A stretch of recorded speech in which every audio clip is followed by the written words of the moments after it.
एक क्लब में विशाल दूसरे खिलाड़ियों के साथ पत्ते खेल रहा था। एक खिलाड़ी विशाल से, ए देखना, इस बार हार गए तो तुम्हें बहुत नुकसान हो जाएगा। अरे तुम लोग मेरे बारे में छोड़कर पहले खेलो ना रे। मैं एक बार ठीक से खेला तो मेरी सारी उधारी चुक जाएगी।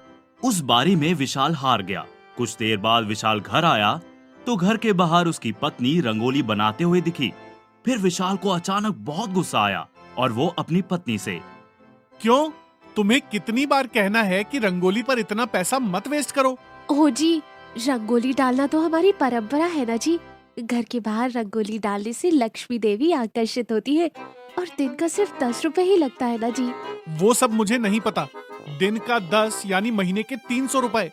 हो जी, आप जुए के लिए दिन का 100 रुपए उधारी कर रहे हो ना। महीने के आखिरी तक तो 3000 होते हैं। उनके बारे में भी कभी सोचा है? विशाल तब गुस्से में मुझसे बहस करोगी? कहकर उस रंगोली को खराब करके चला गया। पत्नी तब रंगोली खराब हो जाने की वजह से बहुत दुखी थी। इतने में एक मुनि वहाँ से गुजर रहा था और वो उस खराब हो रखी रंगोली को देखकर, अरे वाह, कितना प्यारा रंगोली बनाया था। किसने इसका ऐसे नाश किया? मुनि जी, ये रंगोली मैंने ही बनाई है। कहते हुए जो हुआ वो सब बताया। दुखी मत हो बेटी, आज से तुम हर रोज रंगोली बनाते रहो। वो रंगोली ही तुम्हें बचाएगी। कहकर निकल गया।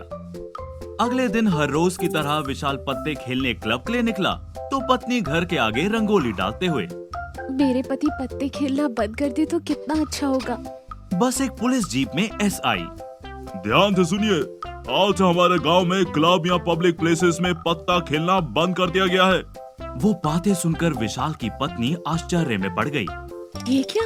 मैंने तो मन में सोचा था, ये तो सच हो गया। यूं मन में सोचकर बहुत खुश हुई।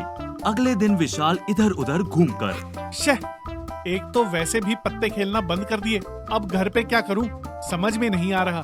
सोचकर बाहर जा रहा था तो पत्नी आकर, ओ जी, वैसे भी जुआ क्लब सब बंद कर दिए ना। आप तो कम से कम घर पर वक्त बिताइए। क्या मैं घर पे रहूं? मुझसे नहीं होगा। कहकर बाहर चला गया।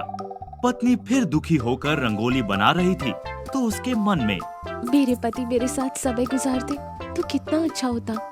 यूं सोचते हुए रंगोली बना रही थी। कुछ देर बाद विशाल घर आकर, पूरा गांव रेगिस्तान जैसा बदल गया है। कोई नहीं दिख रहा। खेलने भी सोचो तो सब अपने घरों में ही है। कोई मेरे साथ यहाँ जुआ खेलता तो कितना अच्छा होता। वो बातें सुनकर पत्नी, ओ जी, मुझे जुआ खेलना आता है, मेरे साथ खेलोगे? पति तब आश्चर्य से, डार्लिंग, तुम्हें पत्ते खेलना आता है? आओ इधर आकर बैठो। कहकर दोनों घर पर बैठकर अच्छे से पत्ते खेलने लगे। उस रात पत्नी, ये क्या? मैं जो भी अपने मन में सोचती हूँ या कहती हूँ वो सच हो जाता है। उन स्वामी जी ने जो कहा था कि मैं जो कहूँगी वो होगा, क्या वो सही है?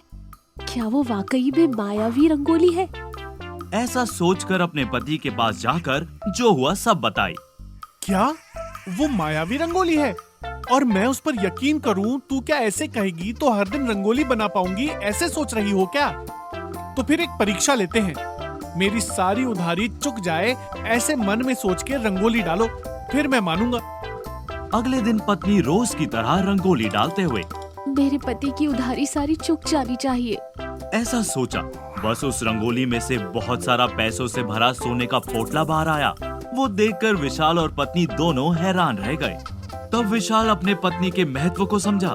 तब से विशाल जब भी उसकी पत्नी रंगोली डालती तो वो कहता, डालो डालो डार्लिंग, और अच्छे से रंगोली डालो।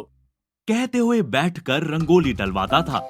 विशाल की सारी उधारी भी पूरी हो गई थी।